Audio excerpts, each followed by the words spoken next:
Welcome to Eventful Endeavors, secrets to crafting the perfect celebration. If you're planning an event and looking for useful tips from industry experts, you're in the right place. So get ready to take some notes and we'll dive right in. This is Eventful Endeavors.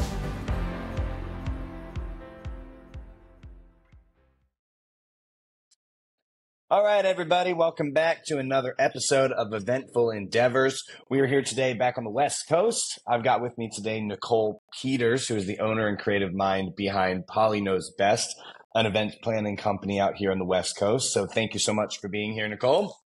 It's great to be here. Great. So I always kind of start off the same way with everybody, which is tell me your story. How'd you get involved in event planning? Was it always what you wanted to do? Did you change careers at some point? Give me your story of how it started. That's a great question. I had this moment probably back in 2016 where I was like, okay, I really want to have my own business. What am I good at? And I started thinking through, what do I do naturally? And I started realizing that basically my whole life, I just naturally plan events. People have always just asked me to host things. I enjoy hosting things. I come from a very creative family, so I enjoy being creative and doing fun things. So it was kind of like, what's the thing I always gravitate towards and finds me? And it was event planning. And so I decided, I think I'm just going to give this a go and tell my family and friends I'm doing my own event business and hire me. And so it's just been a slow build since there. I started part-time. I was working another full-time job doing fundraising and donor development. And then my favorite part of that job was planning these big annual fundraising events in LA and New York. And so it just kind of added to my portfolio. And I kind of was learning and teaching myself, learning on the job, and always found that it's just what I gravitated towards. People would call me, can you do my wedding? I'm like, yeah, of course. And so I've worked with some people that had experience as an assistant for a little bit, but more or less taught myself and do still really enjoy it. That's awesome. So you started just like planning friends' weddings. You're like, sure, I'll do it. And then you're like, okay, we're doing this as like a full-time thing now. Yeah. And I just have always kind of had a knack for knowing how to create. I have like a sixth sense of how guests will experience the space and how many guests will actually come. I don't know. It's like a sense I have. I just know it. And they're like, how'd you get the number so accurate? I'm like, I don't know. I just knew. I can read minds. I can see the future. I know how this is going to go. But that's good. I mean, you kind of need to have that when you're planning events too. You kind of need to know, what's going to happen here and have a realistic thing. Because most of the time the people don't know. So speaking of events, do you mainly do just weddings? Do you do a little bit of everything? Do you still do any corporate planning, or what's your kind of forte? Yeah, I like doing a little bit of everything. Polly Knows Best is the title, the business name for all my weddings. So I do all my weddings under that. I named the business after my mom. Her name's Polly. I was going to ask. That was going to be one of my questions. So I was like, it's a unique name, so I was curious. Yeah, people call me and they're like, is this Polly? I'm like, well, it's Nicole, but you've got the right number. I mean, we're Felix and Fingers Dueling Pianos, and my name's Shawn. And there's a story behind that one too, which we won't get into, but it's like, I get that. Yeah. So it happens. Totally. So that's the umbrella for my wedding business. And then I have another umbrella for my big fundraising events and corporate events. But I enjoy doing them all. So it keeps it interesting and fun. I love weddings so much, but if I did a wedding every weekend, I think I would burn out really fast. So I'd they're rather long. be fresh for my clients, It's like, they're like 16-hour days. I mean, they're long events. It's a long thing. How many do you end up doing like a year? Like overall events, like weddings and fundraiser, everything? I try to keep it at about like one a month. Because I also have a lot of leadership development stuff my husband and I do together. I try to keep it one a month so it's fresh and I can focus and do it really well. I will do two, but that's kind of my max. If I'm at 2 events a month, I can't do 3 or 4 well, and really give it my all and be present and not like frazzled when I show up to do the event. Right. Yeah. But that's good to know that. Some people don't know that and they just do all this stuff and then they're getting behind on their emails and the clients are like freaking out, like, where are you? And it's like, sorry, I was working on this, Yeah. So it's good to have that. So let's focus a little bit on weddings today, because I've been talking to a lot of people about fundraisers and corporates in the last couple episodes. So I want to get back to weddings. Is that cool? Yeah, let's do it. And we'll talk a little bit about everything, but I want to talk mostly about weddings. My one question I like to ask people is like, what's the, when people are just starting to plan their wedding, just got engaged, what's the number one piece of advice you'd have from the get-go? Step one. So it could go two different ways. My first answer is you have probably never planned a wedding before, so please get help. Yes. Right? Like, you need help. I am in the middle of redoing my backyard right now, and I'm not a landscaper. And so I called a landscaper to help me because I want it done well, and I've never done it. And so it's like, you need a wedding planner. You don't need to have a full service wedding planner. There are a lot of things you can do yourself, but you need someone to walk you through the process if you've never planned a wedding before. There are just a lot of things you will not think through. There are, Sure. You're probably not going to think about weather and what if it's raining and what if it's windy and, like, let's make weather plans and just in case. There's just a lot of pieces and guest experience that people don't think through.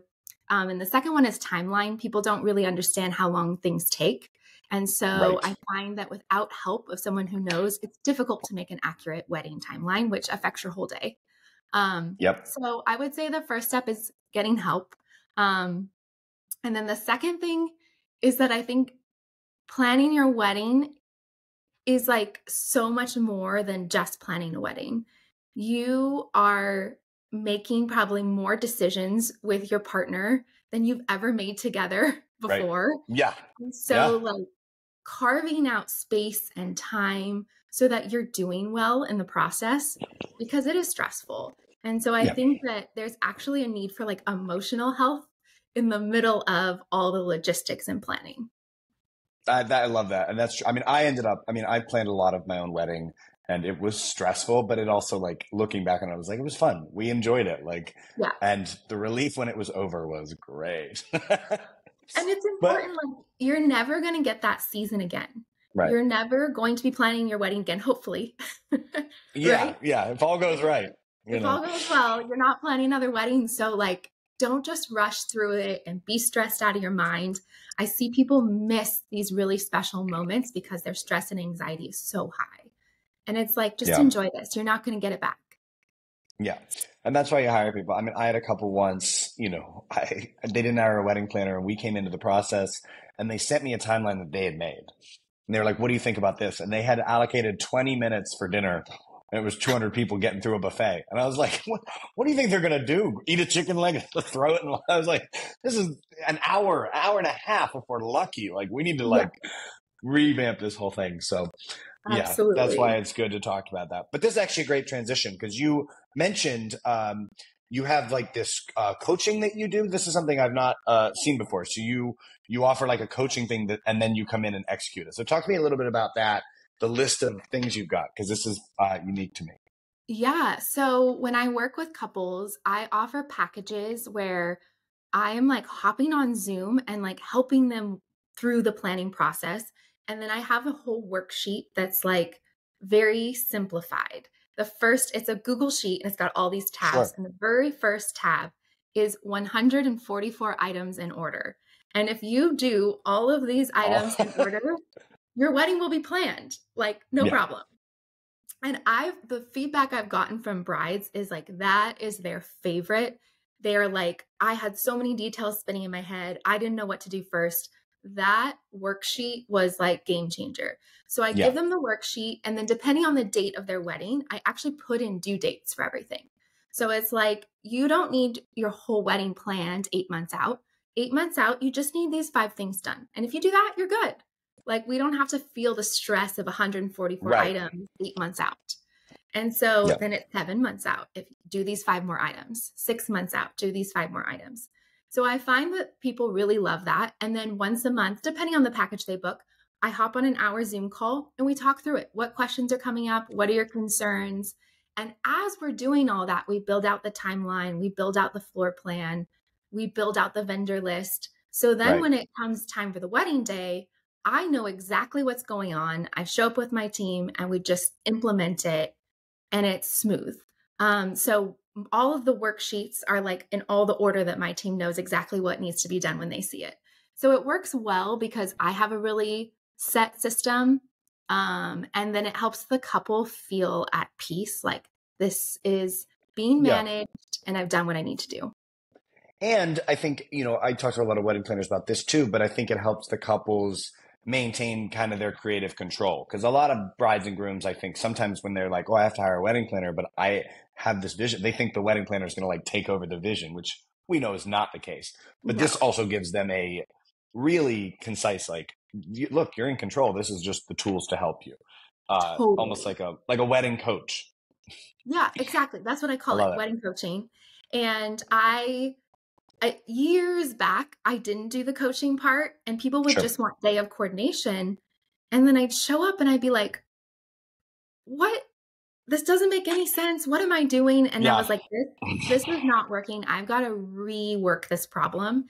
And so now what's really great about the coaching calls too, is I'm spending so much time with the couple through the planning process that when it gets to the wedding day, I feel like I know them and they're like my friends. Right. And then I Sure. know what their personality is and what they want. There are like, from my experience, there's two types of brides. You've got bride A who wants to be in every detail and she Mhm. wants to know that you're on the timeline. She's like, she wants to know, hey, in 5 minutes, we're going to go do your couple photos. In Yep. 15 minutes, we're going to sit down for dinner. Like she's a need to know person. Is the need to know. And then the second bride that I often work with is that I don't want to know anything. I just want to float through my day and have it be magical. Don't tell me anything. And so when I do all those coaching calls, I get to figure out which one they are. So Right. I know how to serve them on the day. Like it's Yeah. their day. And so it needs to be amazing. Well, and also like it's nice to, if they have that list, do you also work as like a kind of hold you accountable to that list? Like, all right, did you get these things done? Are we good here?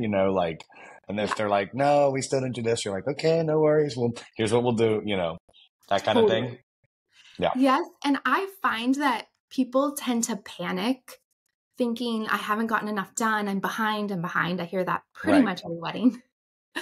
And because I think I've done so many weddings, I look at it and I'm like, actually, we're not behind. We're good. Like the number of things you still have to do, the amount of time we have, it's not a problem. We're good. And they're like, really? And then it just like takes a deep, like they can take a deep breath, Yeah, it's so funny because wedding planning, it's I'm not a wedding planner, but from what I gathered, just talking to so many of them, it's like it's part executioner and part like therapist. Like I'm here, it's gonna be okay. Like we've got it. Take a big deep breath. Part yoga instructor. Relax, center yourself. Well, and one of the questions I always ask couples when we get started is like, what are you most excited about? And what are you dreading? Like, what are you really concerned about? And oftentimes the answer to the concern part is always a specific family member. Oh, yeah. Uncle really? Jim. Oh. Yeah. Like there's always a couple people. They're like, they're going to come to the wedding. We don't really want them. Yeah. Parents paid. They want them there. So I guess we got to do it. I don't know. Totally. And then it helps me as the planner day of to kind of help manage things and be like, oh, that's Uncle Jim. Yeah. My one goal in life is to never be that person that people are dreading to have at their wedding. If I can go through all of my life without having that, me being that guy, that'd be great. Totally. Perfect. Because you never know when you're that guy.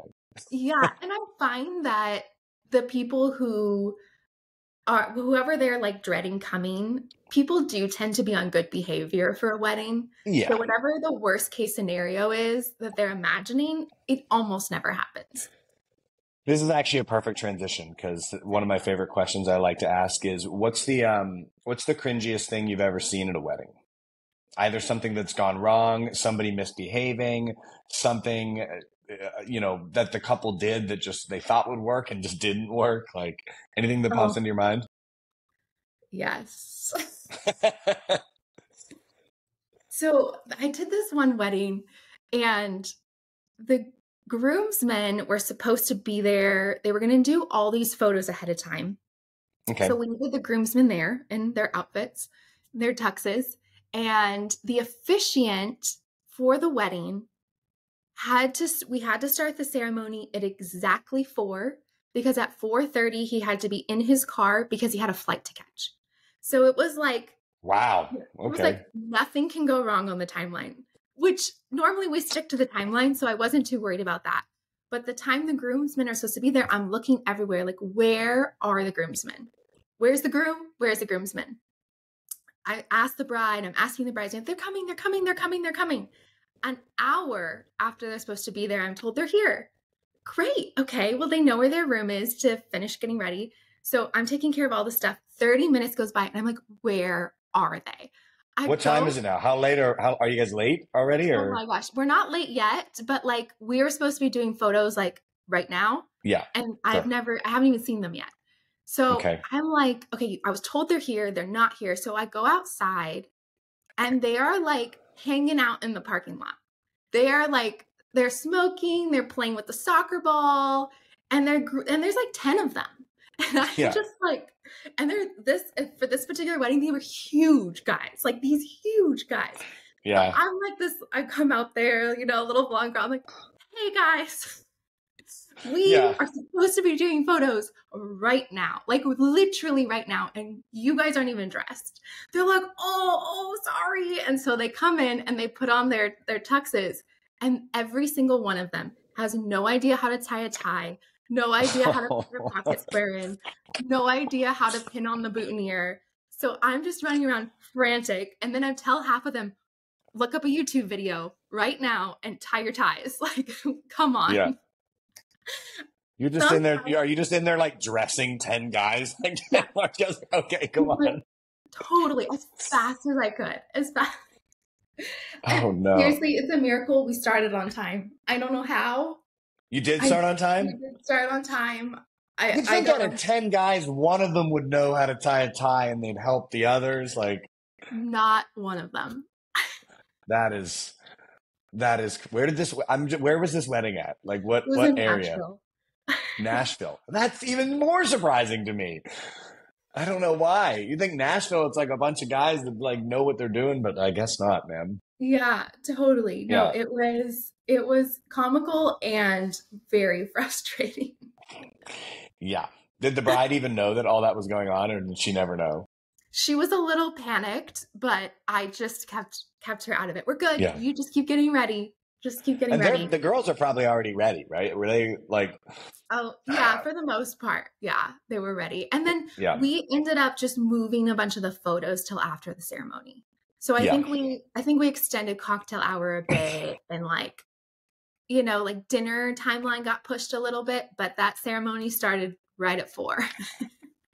Good job. Well done. Good move. Officiant's got a flight to catch. Yeah, which is also funny to me. The officiant's like, look, I gotta go to Vegas tonight. I can't be here. Right? Like, I couldn't fly out 2 hours later. Yeah, really cutting it close there. Similar to that. So, aside from cringy things, what's the most unique thing you've ever seen in a wedding? You know, something that like stands out as like, oh, that was really cute, or like, you know, could be anything. Thinking, I don't know why I'm drawing a blank on this one. I feel like I should have a I mean, I usually tell people like it could be like I did one once where the mother and son, you know, we have the pianos at the show, and instead of doing a mother-son dance, they decided to do a piano duet. Oh, so they like played a song together, and it was just awesome. Like, it was so cool. And like, I will never see that again, you know, but I always say to people, like, was there ever like a speech that was like, oh, that was amazing, or like a first dance that you were like, oh, that's a winner. Like, I've never seen something like that before. I mean, all the examples coming to mind are from my own wedding. Can I use my own wedding? Yeah, I 100% use your own weddings. Yeah, I use my own wedding for things all the time. My wedding was awesome. Okay, so tell me about yours. Well, there were a couple of things about our wedding that I just loved so much. The first thing was that we decided we had about 130 guests, and my husband and I are very people, And we just Sure. care so much about like every person coming. And we knew we weren't going to get a lot of time with them. And some people were flying in. And so we decided that our cards that would tell people what table they were at, we were going to like handwrite each person this like really meaningful note and card. Oh, how that's much we loved awesome. them and like how much they meant to us. And it took us a long time. Yeah. But it was one of the things that people were so touched by when they were at our wedding. People were taking photos of them and they were like, I can't believe you guys wrote so many. And for us, it was like, we're not going to get to say this to you on our wedding day. So we're going to write it because we care so much that you're here. That's awesome. Yeah. So that was, I've actually suggested to couples that they do that since we did that years ago, but no one's taken me up on it yet. I love that. I think that's so cool. I'm kind of jealous I didn't think of that. I wish we'd have this conversation before my wedding. But then I invited a lot of people, and there were some people there that, you know, I had an Uncle Jim or two. So I would have been like, what am I going to write to this person? I don't want, thanks for coming. Don't eat all the steak. You know, I don't know. Like, have more than 2 drinks, please. Yeah, please. You know, you're cut off after 2, you know, so that's really cool. That's really unique. I like that a lot. I love it. So let me see. So let me ask you this. So you've been doing, did you plan your own wedding or did you get into that afterwards? I planned my own wedding, but I did hire a friend to do day of coordinating because I just wanted to enjoy it, you know? Wanted to coast through that. Yeah, I don't want to be worrying about the timeline for my own wedding. Yeah, no. You just want to relax. Okay, that makes sense. So let me ask you this, because I talked to a lot of people about, like, you know, obviously nowadays with weddings, like social media plays a big impact. We've got TikTok and Instagram. People are seeing things that they're like, oh my God, this is so unique. I want to do that at my wedding. So what have you noticed since when you started doing weddings towards now, things that have changed, like trends that have gone different directions, either things we used to do a lot and now we don't do, or things that we never did that now everybody wants to do? What are some of the things you've noticed change? I would say since COVID, a big change is that it's become more acceptable to get married any day of the week. So, yes. Right? So like you used to just go to a wedding on a Friday or a Saturday, but I've done a Monday wedding. I've done a Thursday wedding. Yep. Like there's kind of I did a Sunday. Yeah. There's a bit more freedom now that you kind of can get married whatever day of the week you want. And it's less expensive to get married on a weekday. And so people are taking that option a lot more and it's not so weird. So that'd be my first answer. Second answer is micro weddings are really becoming a bigger thing. I've done several of those recently where people are like, I just want 20 of my closest friends here and that's it. And I'm not going to invite everybody I know and all the extended family. I just want to have this really epic moment with 20 or 30 of my closest friends. And so I'm finding that they'll usually pick a place that's maybe an hour or 2 away. It's beautiful. They'll spend their money on, instead of spending money on feeding 150 people, everything is like higher end and top tier for 20 or 30 people and making it a really special experience. So I would say micro weddings are the other trend I'm seeing. I love both of those things. And I think, you know, I love that a lot of that old tradition of like, you have to invite every person you've ever met, every person your parents have ever met to this wedding. Like, I mean, I had a lot of people at mine, but I like throwing parties. Like, I was like, oh, well, that person's fun. You know, I got to invite them. But then if I invite them, I got to invite them, you know. But I got married on a Sunday. And like, look, like I tell people all the time, like, there is nothing wrong with it. Like, first of all, if people got to take off work, that means only the people that really like you are going to be there and the rest won't. So great. I'm sorry. You know, this person can't get off work. Oh, bummer. I really wanted them to be there, you know, but everybody who like really wants to be there will be there, whether it's on a Saturday or a Wednesday, it'll happen. So I have this Thursday, I'm doing a wedding a week from today. Which is awesome. I'm doing a Thursday wedding. That's great. And one of the things that's really great about a Sunday wedding, I did that too, is that for your out of town guests, you could plan a really fun outing on Saturday, the day before. 100%. And then what ends up happening is you get more time with the people that have come to see you. And so you could do a beach outing or a hike or have everyone meet up in a fun location and grab lunch. Like it just makes it more relaxed, I think. Because it's kind of fun to get more time with people that you want to see. Yeah, I'd say I got more time because everybody came in either late Thursday or Friday morning. So if the wedding was Saturday, Sunday, a lot of people probably would have left. It would have been, but since the wedding was Sunday, it's like we did things Friday night, like we did things all day Saturday. Like it was like a long weekend. And then Sunday, by the time Sunday rolled around, we were all having so much fun from the last 2 days. I was like, oh crap, I gotta get married tomorrow. Like I was like, I forgot. It's coming up quick. So So I like that.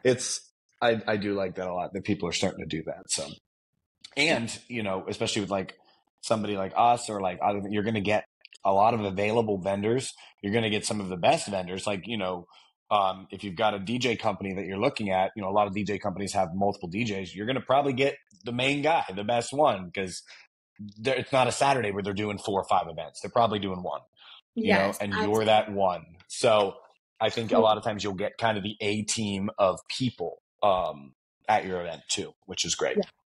Which, speaking of, can I add your question when you asked, like, what are some of the best things you've seen at weddings? The other thing that's coming to mind is when you and your wife were playing at Greta's wedding. I have never seen the audience, the crowd, all the guests, like so like out of their seats and involved in the evening entertainment for hours.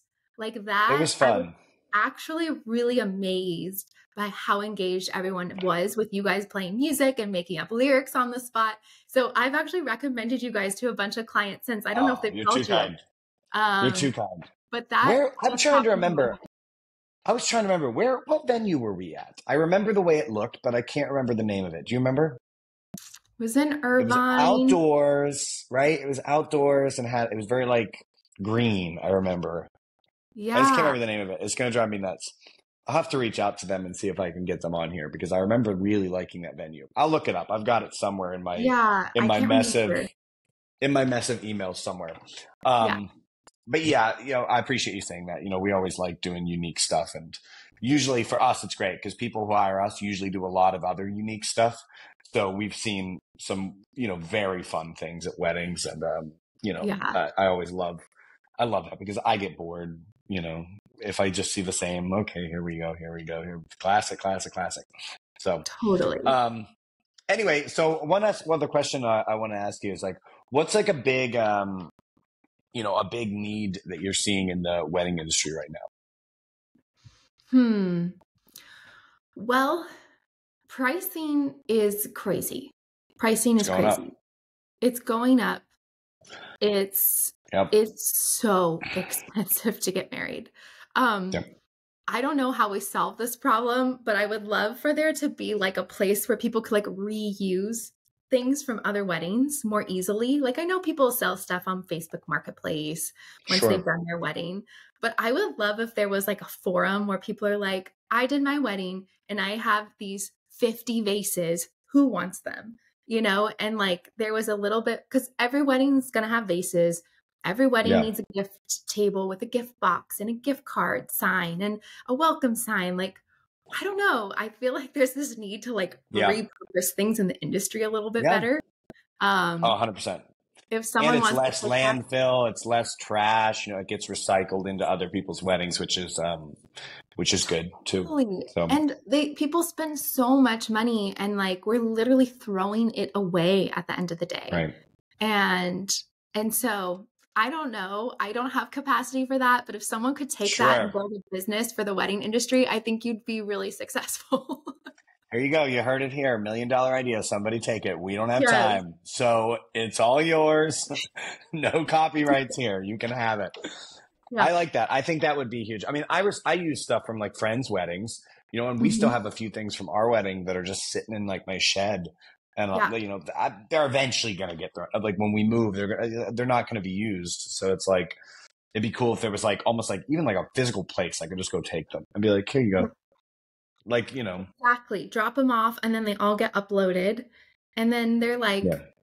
Like a Buffalo exchange, but for like, wedding stuff. Like I can go give you this stuff and maybe take some of this stuff. Like that would be fun. Totally. Like I was just talking with a client who just did her wedding, and she was like, I feel like every time I turned around, everything was $1,000. I want these things printed, $1,000. I need more flowers for this, $1,000. It's like, let's bring down the cost a little bit on some of the unnecessary things. Yeah. Repurpose.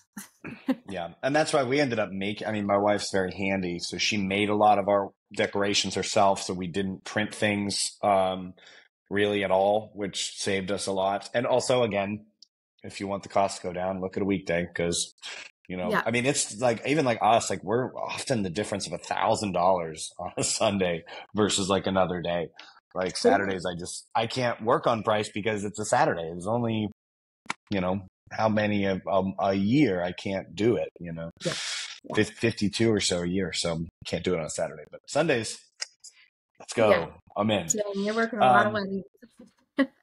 Yeah. Well, it's not all wet. I do a lot of other things, but yeah, I'm usually, I think I have one Saturday off this year. So okay. I don't see my friends on Saturdays. So, usually I see them on Sundays. So if you book your wedding on Sunday, I'll come out and I won't see my friends that day. There we go. Yeah.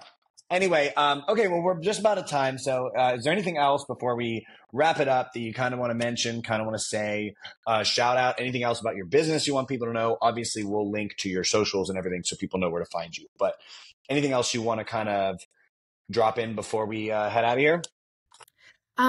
Yeah, I mean, if you like anyone listening, I do a free coaching call for anyone that wants to just inquire and learn more and share some of the details about your wedding and see if my team and I would be a good fit. So feel free to go to my website and you can book a free 30-minute Zoom call, coaching call.